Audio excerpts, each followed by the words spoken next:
So I remember early on, and I knew that John, before he started Tai Chi, he was a folk singer, and he used to perform in the burgeoning folk clubs of London back in the mid-60s.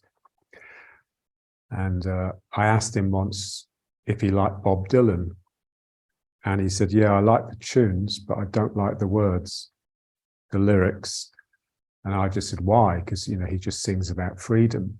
And it was quite interesting what John said. He says, yeah, I know. He says, and I already had far too much of that sort of freedom. So, you know, we have to be careful that it's not the ego that becomes free. The ego is not meant to be free. The ego is meant to look after your spirit. Yeah, it's got a job to do, and the job is not to be free and self-indulgent, but to just look after that flame that's inside you and inside all other living creatures. Okay, so just imagine, you know, like you've got like a candle flame just flickering away in the heart, yeah. And the part of your ego that, you know, the part you're familiar with, just needs to just take a back seat and just watch it, just attend to it. Make sure it can flicker, and the flicker will be seen by others in your eyes, yeah? Okay, so now let's just, so we'll do 10 minutes, yeah?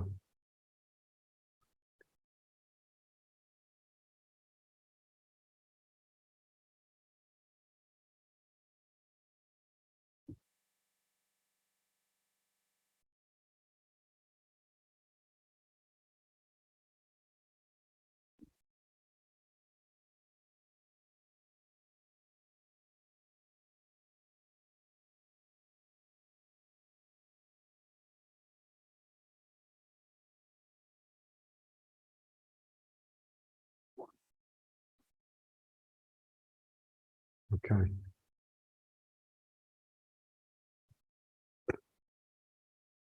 So let's just do this exercise. So just making fists and pulling the belly, so tightening the front here and opening. So it's basically breathing.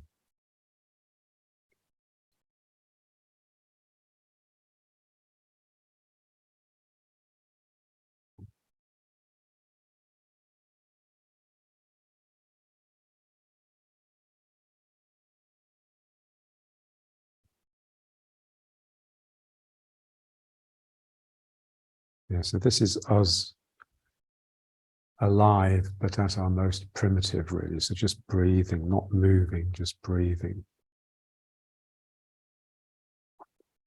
The body's moving within itself, but it's not moving around the room.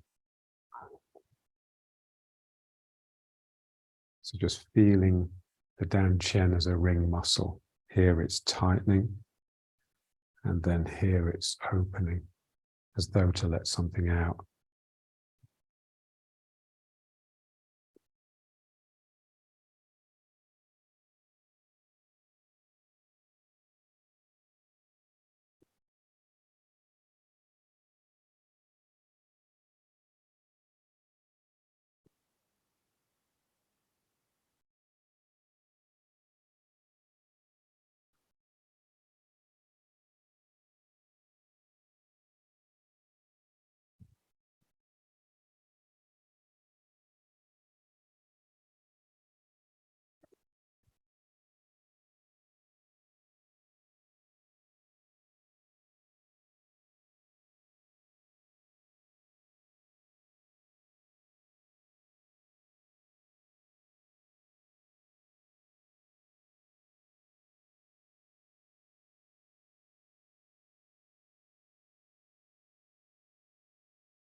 And then let's try the alternating. So one hand becomes a fist and the other one becomes a flat hand.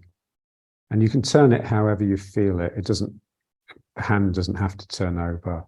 We could turn the different way.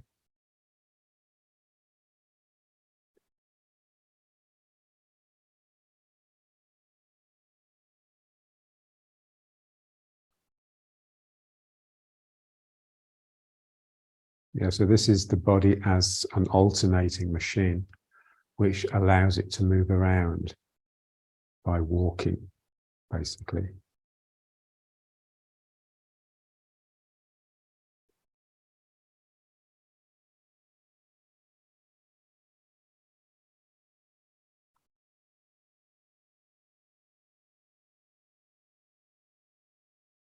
So feel the hand that opens because the other hand is closed.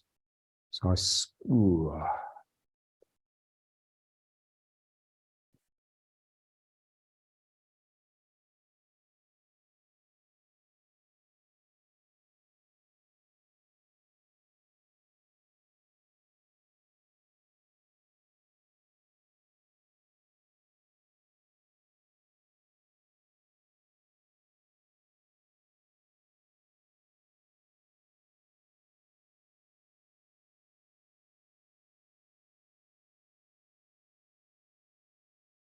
And then just start the turn, exaggerating a bit. So we just end up doing the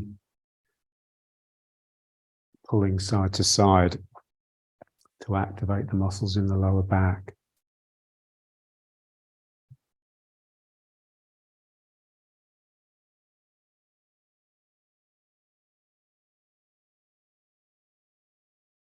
So we want to feel the spine as very much as two things, like the two muscles either side twined together. So they're interacting. And it's that allows me, that causes me to turn.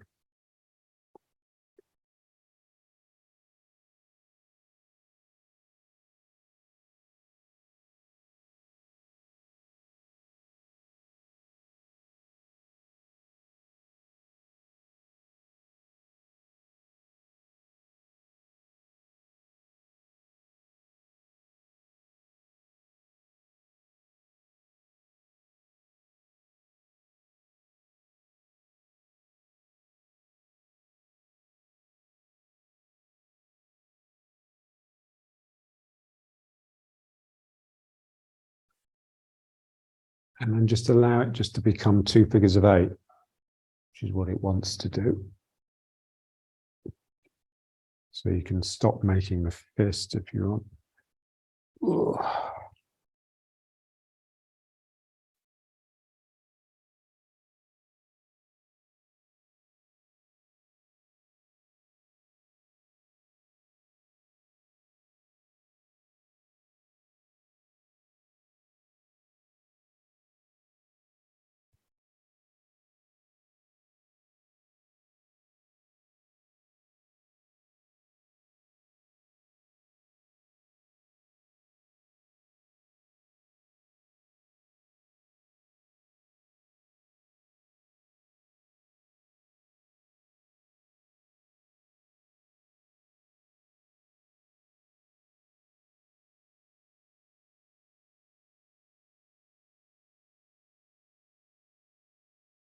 So what we'd like is that you're both machines. You're the alternating machine, but you're also that singular breathing machine. And, you know, one of them foregrounds and then the other one does. So you're slipping in and out of this sort of alternating. And sometimes it would just become a, you know, so if you sat down, for example, you know, if you rested, then it would just tend to be more just the breathing one.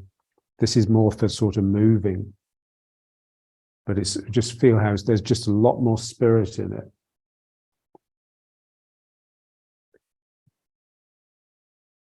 So it's never simple. There's always at least 2 machines, which creates a sort of wobble in the body. It's you can't determine it.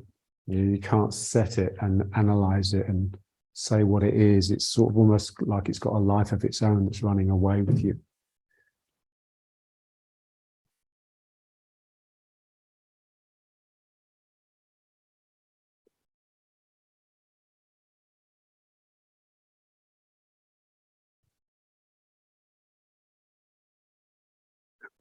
And now let's just bring it back to the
Okay.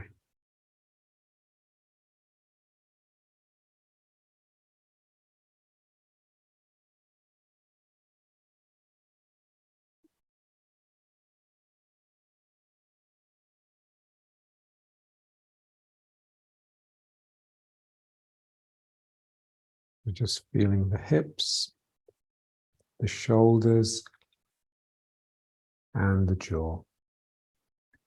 So those are the places we just put our mind and just soften into them to help them relax.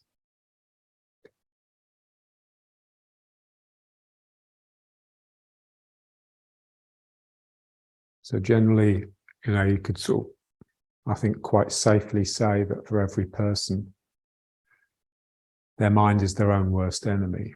And so what we want to do is just turn it into a friend, so we can just, so it doesn't think and get us into trouble.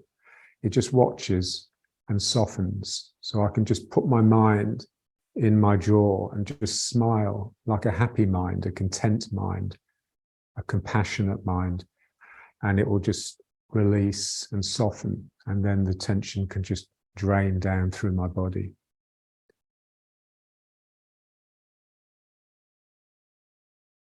But especially here, and especially just letting go of the sacrum.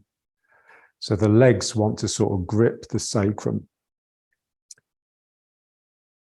with force and fear. And it doesn't need to be. You can just relax here and here, and it'll be as though the sacrum is just floating in space.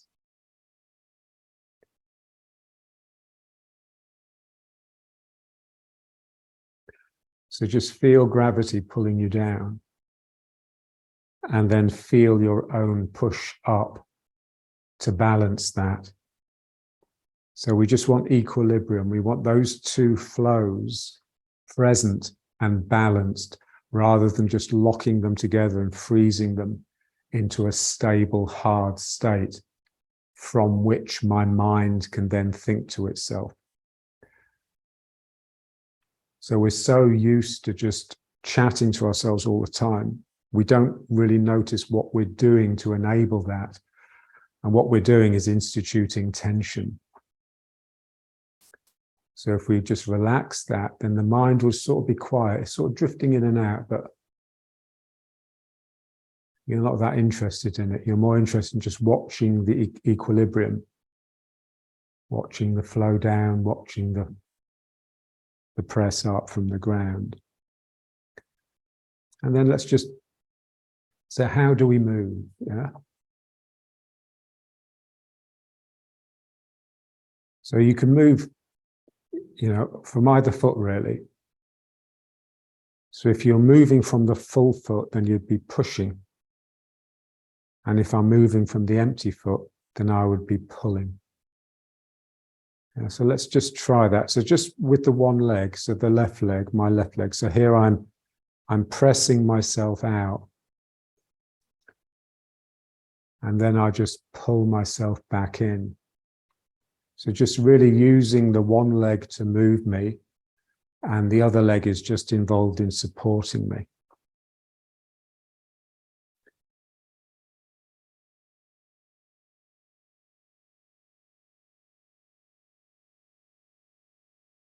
So what I want to try and feel is how I use the leg to push myself out of it. What I don't want to do is push too hard, because then I'll just come up.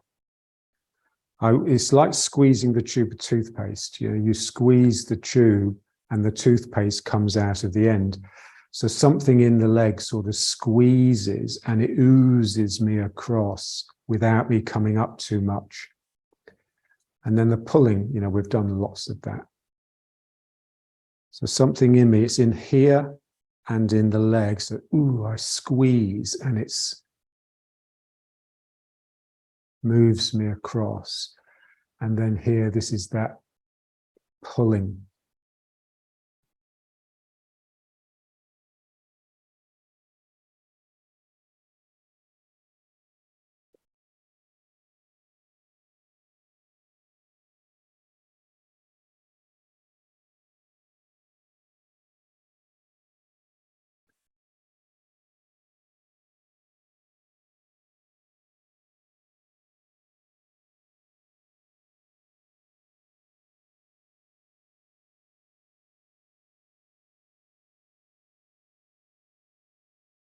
So I'm not really pushing to get myself out of the leg. I'm squeezing.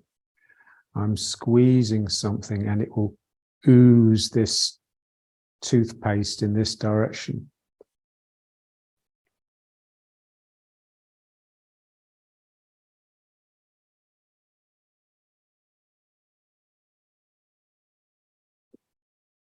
The way I work on it in my class, so there'll be another person here that's really pushing this hip, and you can really push and get it to the point where the person, they have to squeeze with the leg because they can't do this because there's too much pressure here. But then as soon as they start squeezing, you can actually, the person that's pressing can feel the energy. And it is weird because when you're pushing the person's hip and when they start using energy, it's not their hip that's pushing into your hand. It's like you feel your back being pulled backwards because the energy's gone through you and out of the spine. So that's the thing. You can imagine that you're extending this line of energy through, and then it's as though it pulls you. Yeah. So in a sense, it's all pulling. You just got to push in such a way that it leaves the body, and then it can start pulling you with it.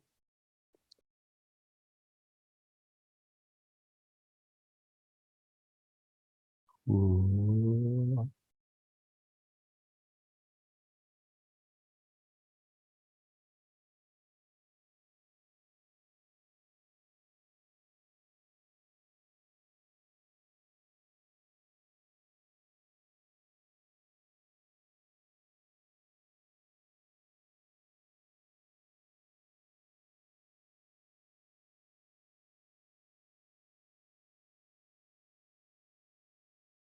So it's just that feeling that, you know, your body has to be the last thing to move. So I've done something in the leg that has caused a stream of energy to come out, and the last thing to go is my body. If I use force, then generally it's the first thing that will go. So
yeah, so just imagine that hand here. Someone's pushing you there.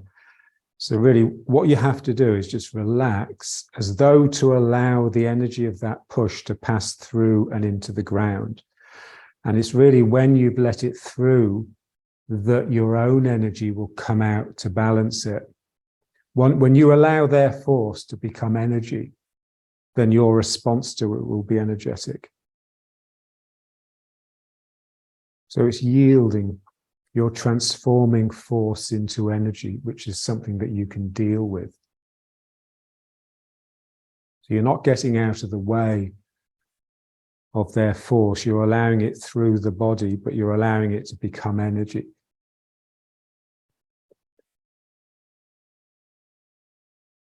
Ooh.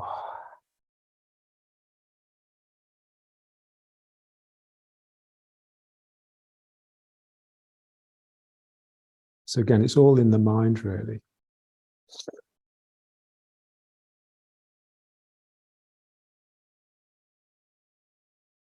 But one intensive, and John was trying to get us to feel those energy skins. And one of the beginners who was a bit skeptical just said, but it's just in the mind. It's all psychosomatic. And John just said, everything's in the mind. Yeah.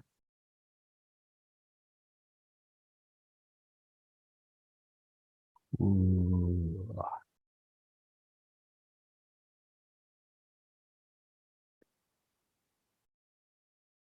Okay, let's just try now with this leg. So pulling with the leg. And then just imagine someone's really pushed you down there. And can I relax them back rather than force them back? Because it's something in me that relaxes, that allows the energy to their push to go through me. And it's that will then allow my movement in the opposite direction. Ooh, so I just somehow, just relax this stream through. Ooh. And then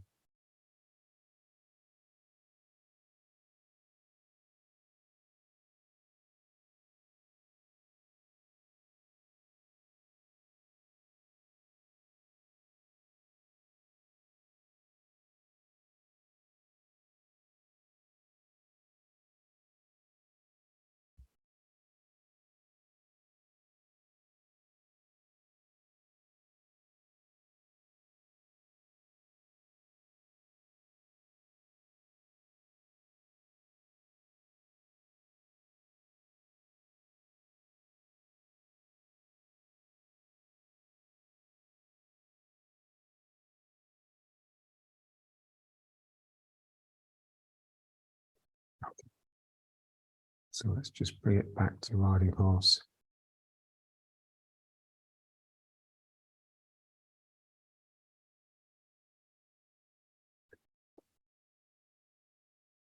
Yes, it's really interesting working with another person with that.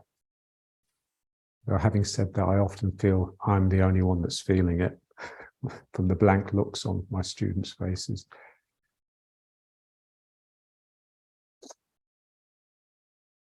It's like in order to have, the world of energy is very much an enthusiastic world. You need to have spirit and energy for it to open up, and most people don't.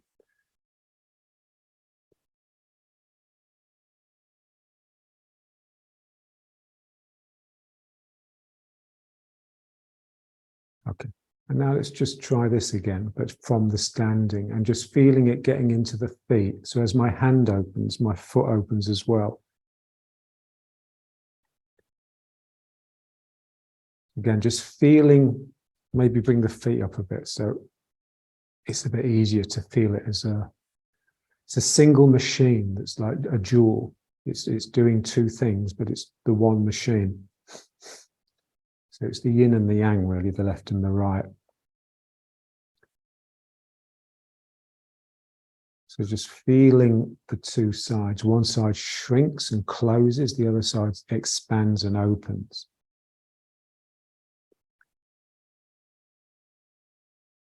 One of my old ladies, the one I saw yesterday, the one that's 100, she was a friend and student of Moshe Feldenkrais. And she was saying that he had exercises that would breathe with just one lung. Yeah. So he'd have these exercises where he'd be breathing like this to make this one expand. And it just sounded really interesting because that's what we'd like to do, to somehow make everything in the body two. So the brain is obviously two. The brain seems to be one, but it's two. The spine is this twine, two twisted threads. The heart obviously has its 4 ventricles, which can be split into 2.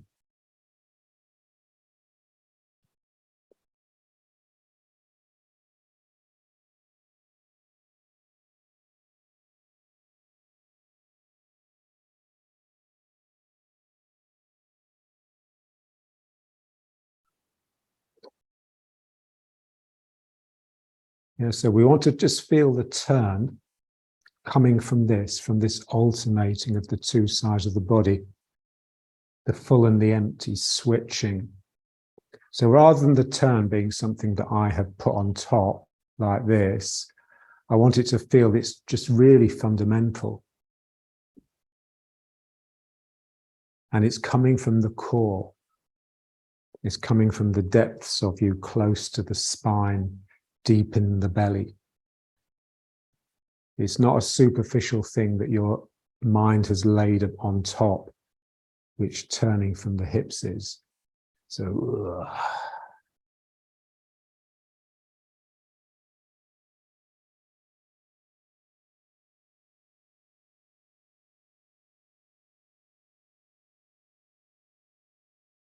so this is all squeezing. It's all like you've got two tubes of toothpaste in your hands.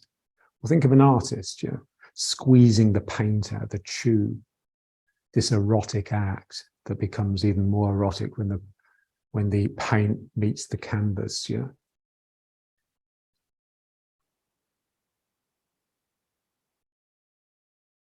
So I saw an interview with Francis Bacon, and he was just saying, but basically everything that I do is an accident. He says, I use such big brushes and I load them so much with paint, I can't control them. So they hit the canvas and then I just make something of it. And you can see very much that that's what his paintings are. They're incredibly organic. And they're very much, he's just painting this movement, this oozy, squeezy.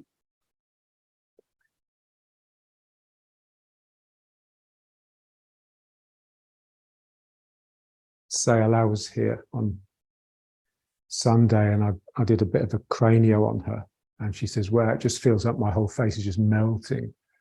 I says, yeah, like a Francis Bacon painting. I mean, the reason they affect people so much is because they're true.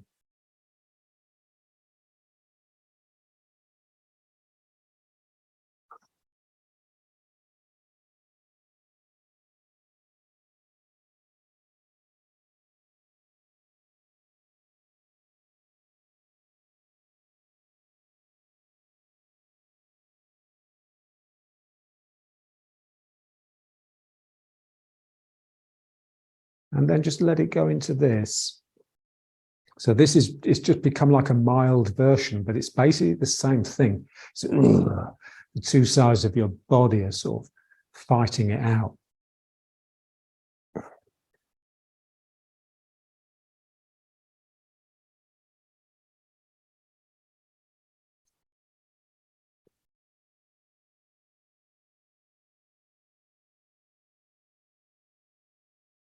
So we just want what we are, the effect that we have to be the interaction of these two energies, rather than it being a singular ego that's trying to do things. It's these two things that are just interacting and producing this effect, which is this movement of a body. But again, it's almost accidental. You can't really analyze this. You can just set it in motion and just see what happens. So you need that mind that's interested enough just to see what happens, and a mind that's enthusiastic enough to be able to concentrate, which is what people can't do now. They get distracted incredibly easily.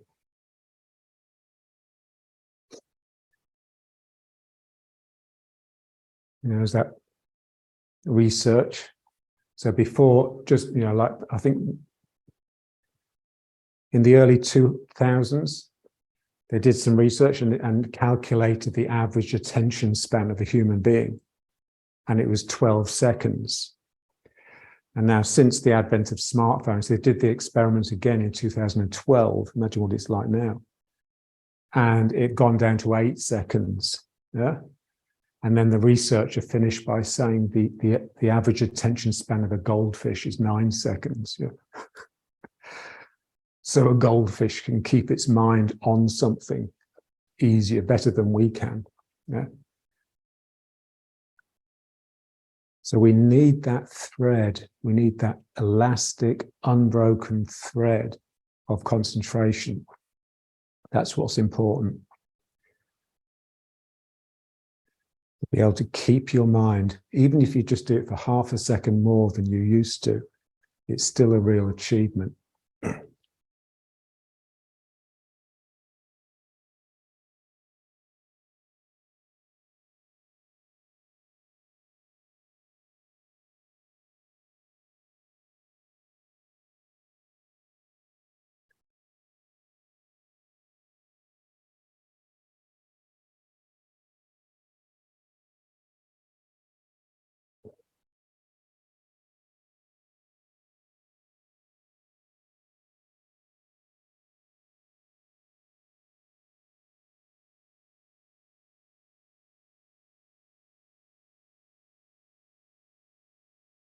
Okay, so now let's just bring it back.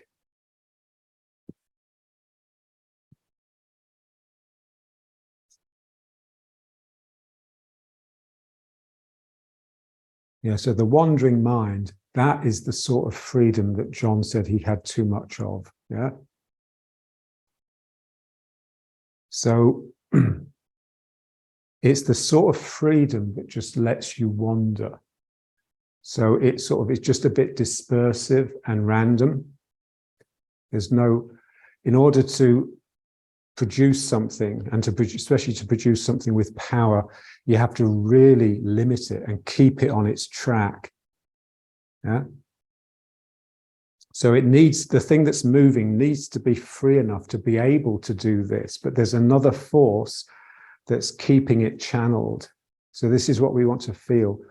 So it's the same as like we've got one machine here, which is the dual moving machine. That's the machine I would need to activate to walk around. But then I've got this machine as well, which if I was just a plant and I was standing still, if I couldn't move my feet, then this would be the main machine, because it's the machine for breathing, and it would also be the machine for eating. So I'll be taking something in and then I'll be shitting it out on the next phase. Yeah. And so those two, if it's too much of this, it just becomes pat. Yeah. It just becomes like this. You can see that the person they've got into something, then they can start thinking about something else. So it's the way this is threatening to sort of go out of control all the time, but this is always there in the background, pulling it home. Yeah. So it's very, very much a sort of dynamic interaction between two different realities, really. You know, the reality of you with two legs and the reality of you with just a singular spine. Yeah.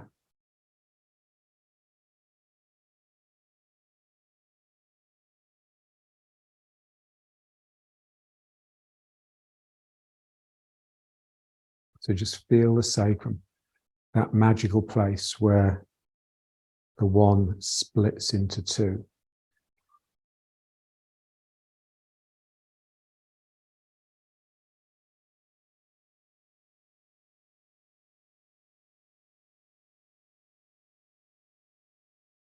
And just feel the spirit. You can just visualize it as a flame, like a candle flame in the heart.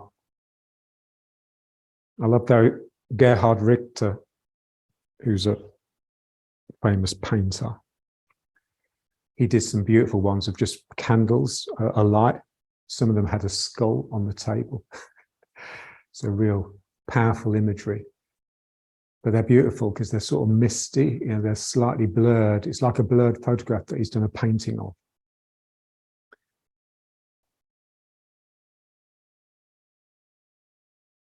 You need a good image, you know, you need a picture, and then you just become the picture. Yeah. So that's, you know, so for me, you know, a painting is not a representation, it's a becoming, or it's an invitation to a becoming. So when you view it, I'm not really viewing a picture of something, it's drawing me in and I'm becoming the painting somehow. So it's imposing, it's imprinting itself upon me, rather than it just being a pleasurable picture that I can partake in.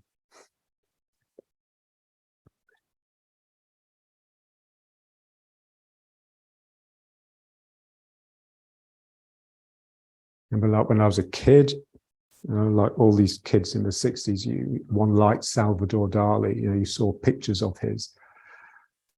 And then I saw a couple in the flesh in 1978 at that famous Dada and Surrealism Revisited exhibition at the Hayward, and they were just dead. They were just these dead pictures. Nothing came off them. Yeah. And I was really shocked. Yeah.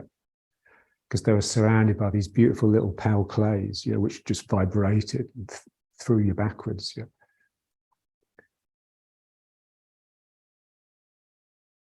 So it's all to do with the spirit that the painter had when he applied the paint to the canvas. Yeah. Not so much the skill at depicting something.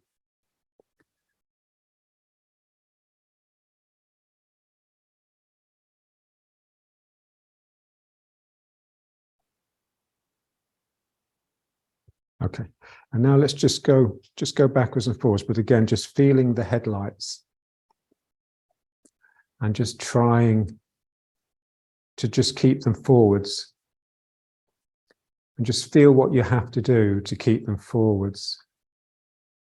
So as I come forwards, this leg has to really push to make sure that this hip comes forwards as well. Otherwise, this hip will get left behind and I'll end up facing over here a little bit. And then when I go back, this leg has to really push here to stop this from happening again. Yeah.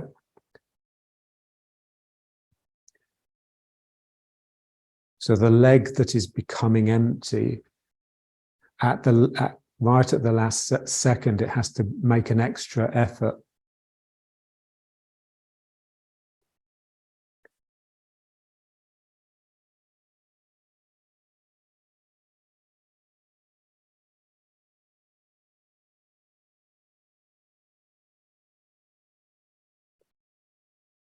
So it feels almost like anti-cross energy, you know, because it's this leg that's placing this hand where it needs to be.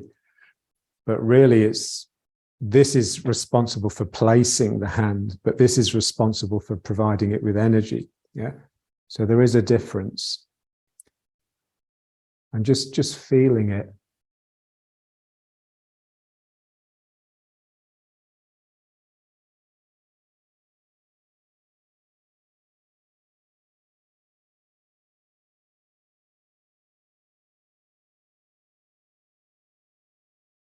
Yeah, so what is it that places this hand?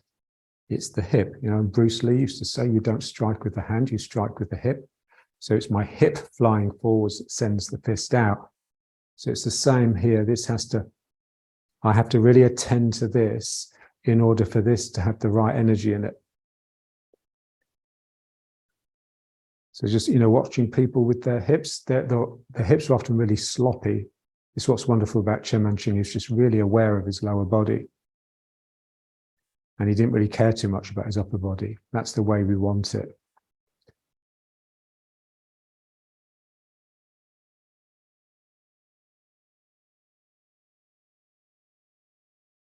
And it just means you need to do the form just almost excruciatingly slowly.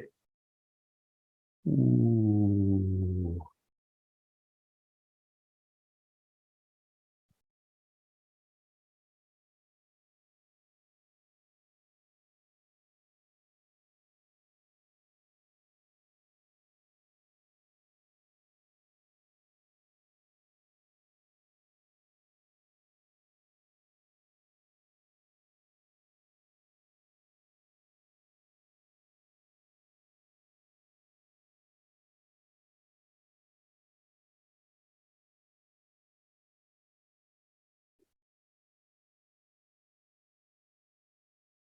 I mean, someone like Chen Manqing, you know, he's an artist. He was a painter, wasn't he? He used to teach Chinese painting. That's what he was a professor of. He wasn't a professor of Tai Chi. They don't have such things. And so you can see in every gesture is meaningful. So the slightest movement has pedagogical value. It's teaching. So just no carelessness whatsoever.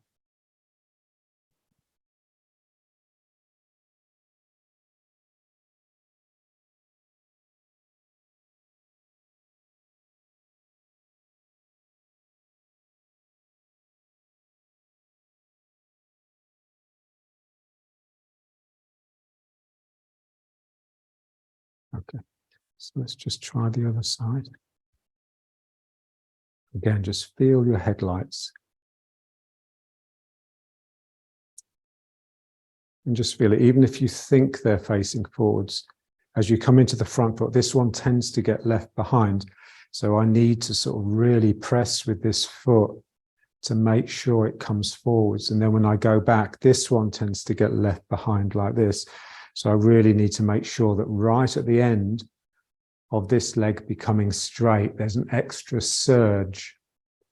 So here, ooh, I've got to really mean it and get that hip forwards. And then here I have to really mean it and get that hip back. Otherwise, I won't be single-weighted. And my energy won't be concentrated. It won't be properly directed. It will diverge. Ooh.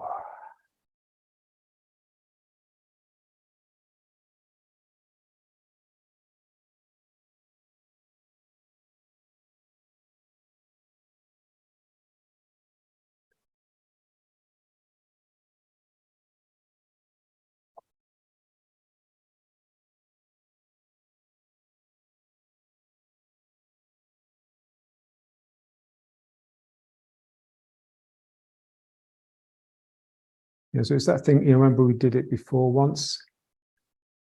So feeling, that I've got to get more than 100% in this leg. So it's my weight sinking into it, plus a push from this leg. Yes, it's almost like sort of just forcing the situation a little bit, just to encourage reality to just open up a little bit of energy for me. So here I've got to press myself into this leg. And then there's a natural recoil then.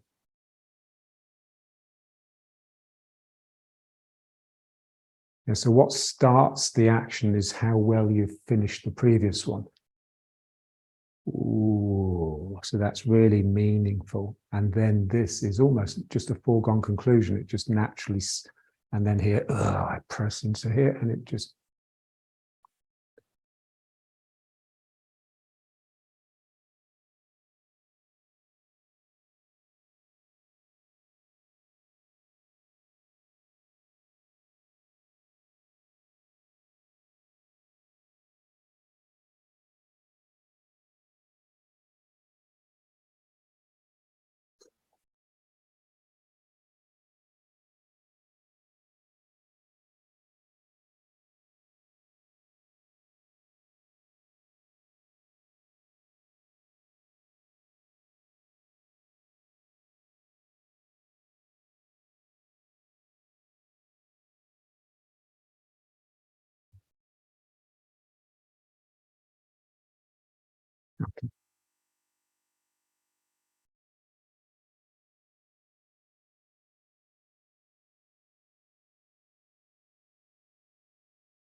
Yeah, so we find new ways of working.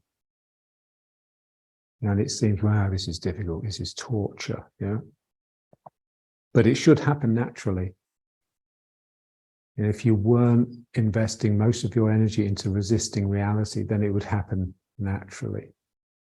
So we just have to become convinced of that.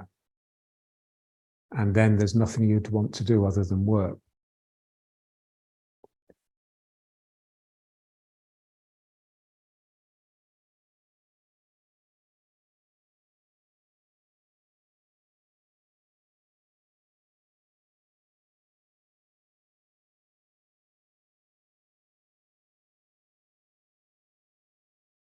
So just feel the flame,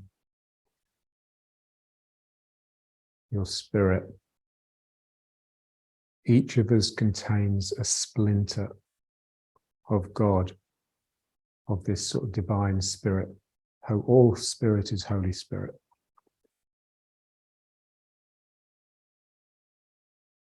So this is what it says in the Kabbalah. And the meaning of life is just to reveal it, to liberate it. It's freedom, but it's not freedom of the ego, not freedom to do as you please, but the freedom of that flame. So we want to, at some point when we die, we just want to be able to, just let go and it's gone. Otherwise, it all just comes back next time round. So we're serving something. We know we all have an ego and we're meant to have egos, but that ego is meant to serve the spirit. It's not a thing in itself. And if it becomes a thing in itself, then basically, the person just becomes what we all are now, which is spoiled children. Yeah.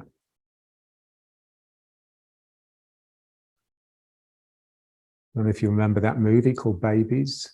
We're just showing these different babies from different cultures, and there was one little one from Africa, one from Mongolia, and some sort of bourgeois ones, so like Japanese American, yeah. And what was revealing was just how the children that were from more primitive cultures, there were all these devices in play within the family and within the society, within the village, to prevent that child's ego from getting the better of it. It's like the complete opposite of the way that we are. You know, when the baby, oh, coochie, coochie, coo, and everyone's making a fuss of the baby. There, they definitely did not make a fuss of the baby. Yeah, they just left it alone, just left it to its own devices, almost neglecting. Yeah, so that it doesn't just get this inflated feeling for itself. So basically, that's all been eradicated now, and it's like it gets worse every year, every generation.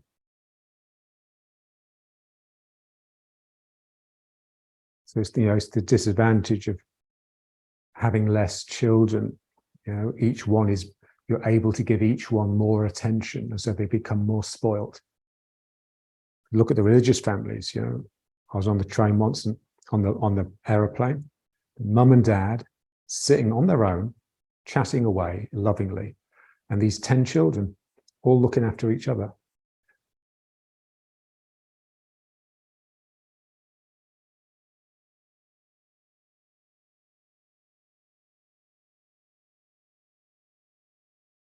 It's like Ty last week, you know, I said, oh, I've got to go. I've got to drive to Tel Aviv. I'm teaching. So who's going to make my tea? I says, for fuck's sake, Ty, you're 14. When I was your age, I was making tea for 5 of us. Yeah. It's like they just don't know they're born. Yeah.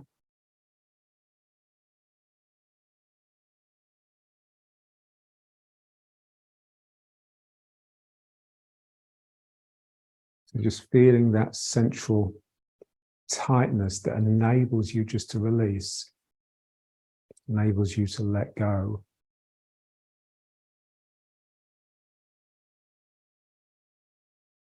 Okay, so let's just bring it up.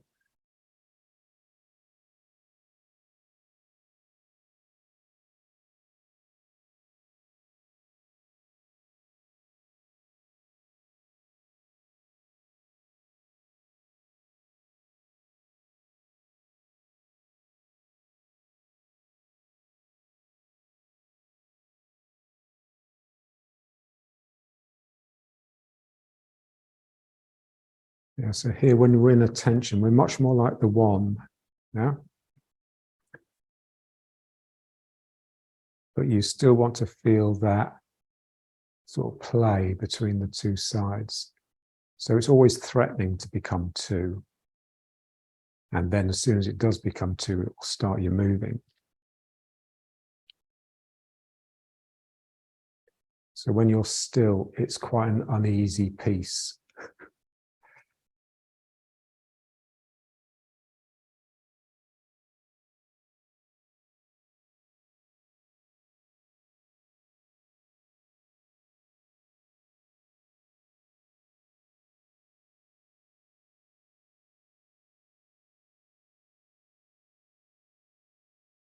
Okay, so let's